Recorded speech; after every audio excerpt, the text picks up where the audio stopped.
మన ప్రభును మన రక్షకుడైన యేసుక్రీస్తు నామములో అందరూ బాగున్నారా? దేవుని కృప చేత మిమ్మల్ని పిలిచిన దేవుడు నమ్మదగిన దేవుడు కనుక ఆయన నిరంతరం మీకు తోడైండి మిమ్మల్ని ఆధ్యాత్మికముగా నడిపించబడాలని, మీ ఆధ్యాత్మిక జీవితంలో మీరు స్థిరపరచబడాలని నేను ఆశపడుతున్నాను. ప్రియమైన దేవుడులారా, ఈ విధముగా మంచి ప్రసంగాలు వింటూ యూట్యూబ్ ద్వారా సెలవుల్లో చక్కని ప్రసంగాలు పెట్టుకుని వింటున్న ప్రియ సహోదరి సహోదరులారా, మీ అందరి క్షేమాభివృద్ధి పరిపూర్ణత కావాలని నా ఆశ కలిగిన ప్రాణాన్ని దేవుడు తృప్తిపరిచే దేవుడు. ఆయన ఎప్పుడు మనల్ని త్రోసివేసేవాడు కాదు. ఆయన ఉన్నాడని ఆయన వద్దకొచ్చి వారిని ఎప్పుడు ఆయన త్రోసివేయడు. ఆయన కృప చూపించేది. ఈ రోజున ఈ యొక్క నువ్వు ఆవిష్యం కలిగి జీవిస్తున్నావంటే, ఈరోజు ఆరోగ్యపరంగా ఉన్నావంటే మనం ఎంతో ధన్యులమే. అందుచేత ప్రేమని వల్ల ఈ రోజున ఈ పునరుద్ధానపు ఆరాధనలో పాల్గొన్న ప్రియ సహోదరి సహోదరులరా, నేను చాలామందిని చూస్తూ ఉంటా, వారి మాట తీరిని నేను గమనిస్తూ ఉంటాను. కొంతమంది ఏమంటారంటే, మాకు ఒక బాబు కలిగితే దేవుని సన్నిధికి వస్తాం, లేదు మాకు ఈ ఉద్యోగం వస్తే దేవుని సన్నిధికి వస్తాం, దేవుడి కార్యం చేస్తే మేము ఆయన దగ్గరికి వస్తాం. ఇలాంటి భావజాలంలో ఉన్నవాళ్ళారా, నేను ఇల్లు కట్టుకుంటే దేవుని సన్నిధికి వస్తా, నా పిల్లలకు పెళ్ళిళ్ళు అయితే దేవుని సన్నిధికి వస్తా, నా బిడ్డ గర్భఫలము కలిగితే దేవుని సన్నిధికి వస్తా, ఇలాంటి ఆలోచన భావజాలం కలిగిన ప్రియ సహోదరి సహోదరుల, ఇలాంటి భావజాలన మనసులోంచి తీసేయండి. ఎందుకంటే దీది ప్రాముఖ్యమైనది కాదు. మనకు ప్రాముఖ్యమైనది ఏంటంటే, అందుకంటాడు మీకే అవసరంతో నాకు తెలుసు అన్నాడు. అర్థమైందా? మన అవసరతలు తెలిసిన దేవుడు కనుక ఇలాంటి భావంతో కాక దేవుడు ఉన్నాడని, ఆయన కృప దయచేయబడని నమ్మి విశ్వాసించి రావాలి. అందుచేత కృతజ్ఞత భావంతో దేవుని సన్నిధికి రావాలి. కృతజ్ఞత భావంతో వచ్చి ఆయన సన్నిధిలో మనం ప్రార్థిస్తే తప్పకుండా దేవుడు మనకి ఏది అవసరమో దేవుడు దాన్ని తీరుస్తాడు. ఎందుకంటే ఆయనకి మన అవసరతలు తెలుసు అంట. మన అవసరతలు తెలుసు. ప్రియ దేవుని బిడ్డారా, నీవు ఏ అవసరతలో ఉన్నావో, ఏ అప్పుల్లో బాధల్లో పడుతున్నావా, లేదా ఏ విధమైన విమర్శలో, లేదా ఏ విధమైన ఆర్థిక సమస్యలో ఉన్నావో, ఏ విధమైన మరి ఏ విషయంలో మానసికంగా కుంగిపోతున్నావో, దానిని దేవుడు గమనించి నిన్ను కుంగిపోయిన వాడిని చేయిపట్టి ఆయన పైకి లేపుతాడు. అందుచేత దేవుడు కృప చూపించేవాడు, దేవుడు మనల్ని నడిపించేవాడు. అంతేగాని ఏ మనుషుడు మనల్ని నడిపించడు, ఏ మనుషుడు మనల్ని అక్కడికి ఆదుకోడు. ఎందుకంటే ప్రియమైన వల్ల నీవు కృంగిపోయినప్పుడు నవ్వేవాడు ఎప్పుడు ఉండొచ్చు,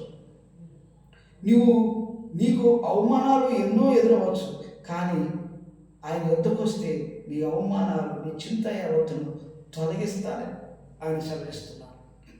అందుచేత ఇలాంటి తత్వం మనకు కావాలి, ఇలాంటి ఆలోచన మనకు కావాలి. అందుకే కీర్తన గ్రంథంలో మనం చూస్తే 128వ అధ్యాయము మొదటి నుంచి చదువుతా. కీర్తన గ్రంథంలో 128వ అధ్యాయం నుంచి మొదటి నుంచి చదువుతాం.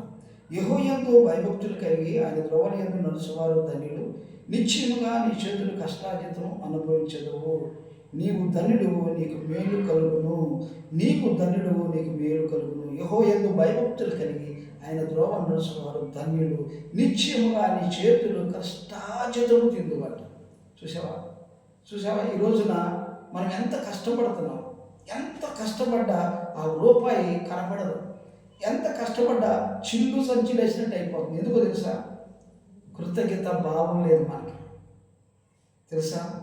నువ్వు ఎంత ప్రయాసపడినా అది వ్యర్థం అని బైబిల్ చదివిస్తుంది. ఎందుకు వ్యర్థం అంటే, నీ ప్రయాసలో ఫలితం లేదు, నీ ప్రయాసలో శాంతి లేదు, నీ ప్రయాసలో ఆనందం లేదు.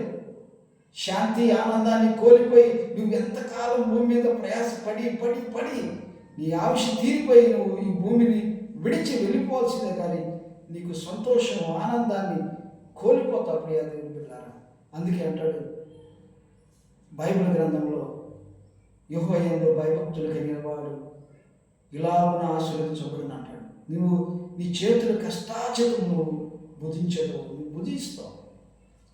ఈ రోజున చాలామంది కష్టపడుతున్నారు, చాలామంది ప్రయాసపడుతున్నారు, కానీ దాని ఫలితం కనపడతారు. కారణం ఏంటంటే ఆశీర్వాదము, దేవుని ఆశీర్వాదము ఔషధమంతులుగా చేస్తుంది. అందుకే దేవుడు మనల్ని, ఆయన ఆశీర్వాదాన్ని ఔషధమంతులుగా చేస్తుంది. అందుకే దావీదు అంటాడు, నేను కొండల తట్టు నా కనులెత్తుచున్నాను, నాకు సహాయము ఎక్కడ నుంచును, అది యెహోవా వలనే నాకు సహాయము కలుగును అంటాడు. హల్లెలూయా, దేవునికి మహిమ కలుగును. నీవు తప్ప ఈ లోకంలో ఎవరు ఉన్నారయ్యా, దావీదు కుమారుడా నన్ను దాటిపోకయ్యా, నజరేతువాడా నన్ను విడిచిపోకయ్యా, దావీదు కుమారుడా నన్ను దాటిపోకయ్యా, నజరేతువాడా నన్ను విడిచిపోకయ్యా, నీవు తప్ప ఈ లోకంలో ఎవరు ఉన్నారయ్యా, నీవు తప్ప ఈ లోకంలో ఎవరు ఉన్నారయ్యా, దావీదు కుమారుడా నన్ను దాటిపోకయ్యా, నజరేతువాడ నన్ను విడిచిపోకయ్యా. అవును, ద్రోపక్కన గుడ్డివాడుండి దావీదు కుమారుడా నన్ను దాటిపోకంటున్నాడు. తన గుడ్డివాడు ఉండటం వల్ల అనేకులు వెళుతూ ఆ జనసమూహంతో వెళుతున్నప్పుడు కొంతమందిని కసురుకుంటున్నారు. అందుకే ఆ గుడ్డివాడికి, గుడ్డితనాన్ని వాడికే, ఆ గుడ్డివాడికే తెలుసు ఆ బాధ ఏంటో. కానీ కొంతమంది కసురుతున్నారు. కానీ దావీదు కుమారుడా నన్ను దాటిపోవద్దయ్యా అన్నప్పుడు దేవుడు ఆ స్వరమిని తనకు మేలు చేశాడు. కళ్ళు తెరవబడ్డాయి. కారణం తెలుసా? తన విశ్వాసంతో విశ్వాసంతో అడుగుతున్నాడు, దావీదు కుమారుడా నన్ను దాటిపోకయ్యా అన్నప్పుడు ప్రజలు గద్దించారు. కానీ ఆయన అమ్మంటే నజరేయుడు అంటే యేసమ్మ, యేసుక్రీస్తు ప్రభు అంటే వెళుతున్నప్పుడు ద్రోవలు ఎవరు తన బాధను తీర్చలా, కానీ మన ప్రభు తీర్చాడు. తన కళ్ళు తెరవబడ్డాయి. అద్భుతం చేయలేదు దేవుడు. ఇలాంటివి చూసుకుంటే బైబిల్లో చాలా కార్యాలు దేవుడు చేశాడు. అవును, నీకు చేయడా దేవుడు? ఎందుకు నువ్వు అంత దేవునికి అద్దులు పెడుతున్నావు? దేవుడికి నువ్వు ఇలా చేస్తేనే నేను వస్తా, ఇలా చేస్తేనే ఇలా అంట కాదు నాన్న. అలాంటి అద్దులు మనం పెట్టే తగిన వాళ్ళం కాదు. నీ అవసరం తెలుసు నాన్న, నువ్వు రా, విశ్వాసంతో రా. దేవుడు నన్ను ఈ యొక్క కృతజ్ఞత భావంతో వచ్చి, ప్రభా ఈరోజు నాకు ఆవిషయాన్ని, ఆరోగ్యాన్ని, ఇంత కుటుంబాన్ని, ఫ్యామిలీని నాకు ఇచ్చావు నాయన. ఈరోజు సుఖంగా భోజనం వల్ల చుట్టూ నీ వాక్యమును తింటూ, అలాగే మంచి జీవాహారం మాకు పెడుతున్నాం, అలాగే మా భోజనం బల చుట్టూ మేము పిల్లలను ఒలివ మొక్కల వల్ల మేము ఎదుగుతున్నామంటే, అది ఈ విధంగా సంతోషంగా ఉన్నామంటే నువ్వే నాకు కారణం నాయన అని కృతజ్ఞత భావం కలిగి ఉండాలండి మనం.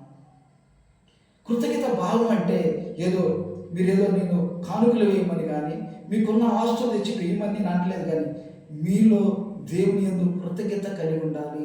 అంటే దాని అర్థం ఏంటంటే విశ్వాసం కలిగి ఉండాలి.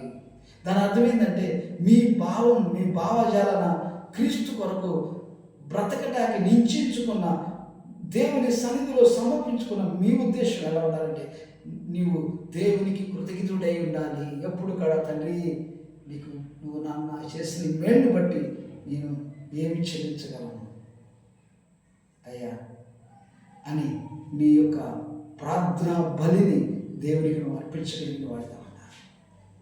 ప్రార్థనా బలులు అర్పిస్తున్నప్పుడు, తన బలిపీఠం కదిలించబడినప్పుడు, అప్పుడు నీవు దేవుని చేత ఆశీర్వదించబడిన బిడ్డగా దేవుడు నిన్ను దీవిస్తాడు. ఆ విధమైన కృపను ఆయన అనుగ్రహిస్తాడు. అందుచేత మనం ఈ విధంగా చూస్తున్నప్పుడు నీవు ధన్యుడు, నీకు మేలు కలుగును. నీవు లోకిట నీ భార్య ఫలించు ద్రాక్షావలే ఉండను, నీ భోజన బల చుట్టూ నీ పిల్లలు ఒలివ మొక్కలే ఉందరు. యెహోవా యందు భయభక్తులు కలవాడు ఇలాగున ఆశీర్వదించబడను. చూసారా, ఇలాగున ఆశీర్వదించబడను. ఆయన ఎందుకు భయభక్తులు కలిగి ఉంటే మనం ఎంత ఆనందాన్ని ఉంటాం, సంతోషం ఉంటాం. అందుచేత ఈ ఆనందాన్ని, సంతోషాన్ని పోగొట్టుకోగలండి. దేవుని యొక్క స్వార్థపూరితంగా దేవుని ఎదుగు రావద్దు, స్వార్థపూరితమైన ఆలోచనలతో రావద్దు. మంచి మనసాక్షి కలిగి ఈరోజు కట్టు, బట్ట, తిండి ఇవన్నీ పోషిస్తున్న దేవుడు మనం. నువ్వు అనుకుంటున్నావు నేను తింటే, నేను చేస్తేనే ఎన్ని వస్తుంది, నేను సంపాదిస్తేనే ఎన్ని కలిగి అనుకున్నావు కదా. నీవు సంపాదించడానికి, నువ్వు కష్టపడాలన్నా, నీవు ఏదైనా ఉద్యోగానికి వెళ్ళాలన్నా మంచి ఆరోగ్యం దేవుడు ఇవ్వాలి కదా కదా. ఒక సపోజ్గా నేను ఒక అంటాను, గట్టిగా వాంతులు మోషన్స్ అయితే నువ్వు మంచం నుంచి ఒకటి లేకపోలేవు, నువ్వు పనికి వెళ్ళగలవా, చేసుకుని కష్టాజీతం చేయగలవా? కానీ నీకు మంచి ఆరోగ్యాన్ని దినదినము నీ రెక్కలకి ఆరోగ్యాన్ని ఇచ్చి నీకు కష్టపడటానికి, నువ్వు జాబ్కి వెళ్ళటానికి అన్నిటికీ దేవుడు అంత ఆరోగ్యం ఇస్తుంటే ఇంకా ఏం కావాలి మనకి కదా. ఇంత కృపణిస్తున్నాడే, ఇంత ఆశీర్వదించాడే. ఈ విధంగా నువ్వు దేవుడు ఈ విధంగా నేను కాపాడి సంరక్షిస్తుంటే ఇంకా దేవుని పరీక్షిస్తున్నావు నాన్న. దేవుని పక్కన పెట్టి నీ యొక్క పనుల్లో పడిపోయావు నాన్న. ఎలా ఉన్నాను, ఏ స్థితిలో ఉన్నానో గుర్తు చేసుకో. ఇకనైనా నీ మనస్తత్వాన్ని మార్చుకో. ఇక నుంచి అయినా విశ్వాసంతో నువ్వు కలిగి ఉండు. ఖచ్చితంగా దేవుడు తన కృప చేత నిన్ను నడిపిస్తాడు. అందుకంటాడు, నీవు దేవుని చేత ఆశీర్వదించబడిన కుటుంబం నువ్వు ఉంటే నేను నా ఇంటి వారును యెహోవాని సేవించుతామని ప్రవక్త భక్తుడు ఏ విధంగా చదివిస్తాడు. మనం కూడా అలాగా ఉండాలని ఆశిస్తూ కొద్ది మాటలు దేవుడు మీకు మీ కుటుంబానికి దీవెనకరంగా ఉండగాక. చిన్న ప్రార్థన చేస్తూ, పరిశుద్ధమైన మా తండ్రి, ఈ రోజున ప్రభువా ఎంతమంది వీక్షిస్తున్నారో యూట్యూబ్లో, వారందరి జీవితాల్లో చక్కని మార్పు రావాలి అయ్యా. వారి చేతులు కష్టాలతో వారి బిడ్డలు అనుభవించినట్టుగా వాళ్ళు త్రోవల్లో వెళుతున్నప్పుడు వస్తున్నారు, ఏ అపాయం లేకుండా కాపాడండి. ఇదిగోనైనా వారింటికి ఏ తెగులు, వారి గృహాల్లో ఏ తెగులు లేకుండా తొలగించి మీ సన్నిధి వారికి తోడుకోవచ్చు ప్రభా. అయ్యా వారు వెళ్తున్న జాబుల నిమిత్తంగా ఎక్కడికి వెళ్ళినా వాళ్ళ అవసరతలన్నింటికీ మీరు చేయించేవాడు. నా ఎందుకు విశ్వాసం ఉన్నవాడు ఏది అడిగినా మీరు ఇస్తారన్నారు. అది సమకూడి జరుగునట్లుగా సహాయించి అటువంటి విశ్వాసంతో నీ బిడ్డలు అటువంటి భావజాలంతో నీ బిడ్డలు ఎందుకు రావాలి నేను ఆశపడుతుంది. అటువంటి కృపా దళిత వారికి దయచేసి. ఇదే అయ్యా మా నాయన కుటుంబాన్ని వదిలిపెట్టి ప్రభా, బోర్డర్లో నేను మిలిటరీ దళాలు ఎంతోమంది మిలిటరీ సైనికులు ప్రభు నాయన బోర్డర్లో భార్య బిడ్డలు విడిచి నాయన కాపలా కాస్తున్నారు నాయన. మరి శత్రువులు ఎప్పుడు వచ్చి పైన పడతారో తెలియదు నాయన. అలాగనే ఎవరు ఎడ్డించి బాంబులు వేస్తారో, బాంబు దాడులు జరుగుతాయో, ఎటువంటి ప్రమాదకరమైన పరిస్థితులు అక్కడ ఉన్నప్పుడు ప్రభా వాటన్నిటి నుంచి ఏ ప్రమాదం కలగకుండా వారు చేస్తున్న మిలిటరీలో వారు ఏ ఉద్యోగం నిమిత్తం ప్రభుత్వానికి కట్టుబడి పనిచేస్తుండగా, దూర ప్రాంతంలో భార్య బిడ్డలు ఉంటుండగా వాళ్ళకి ఎటువంటి హాని లేకుండా కాపాడండి. ఒకటి వాళ్ళకి ఆయన శత్రువులకి వీళ్ళకి అందరూ మనసుమే ప్రభావ, ఎవరికి ఏ అని కలగకుండా ఆయన కలిసి ముందుకు వెళ్ళేలాగా సహాయం చేయి. ఎవరు ప్రాణ నష్టాలు జరగకుండా ఉగ్రవాదులు, అలాగే నాయన మనోయిష్టులు, అలాగనే నాయన మరి అనేక మంది నాయన ఎవరు కూడా నాయన ఎలాంటి ప్రాణహాని కలగకుండా అందరూ రక్షించబడాలి. అందరూ వారి కుటుంబంలో అందరూ కూడా రక్షించబడాలని ఆశపడుతున్నాం. ఆ విధంగా మమ్మల్ని అందరినీ దీవించు. మా పరిచారకులు సేవకులు అందరినీ ప్రభావ అందరికీ మీ కృప తోడుకోవచ్చు. మా సేవకులు కూడా విశ్వాసంతో నాయన ఆయా మంచి విశ్వాసంతో సంఘాలు నడిపించి సంఘాన్ని ఆత్మీయంగా తీర్చిదిద్దే వాళ్ళగా చక్కగా దయచేయండి. సంఘాల్లో ప్రతి అవసరతను గుర్తించి వారి యొక్క అవసరతను తీర్చే వ్యక్తిగా నాయన పరిచారకుడు దాసుడుగా ఉండాలన్నా ప్రభావ.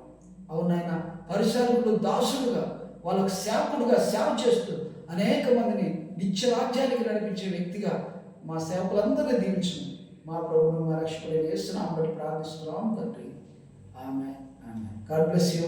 దేవుడు మిమ్మల్ని మీ కుటుంబాన్ని సదా తోడై నడిపించును గాక. ఆమేన్. ఆమేన్.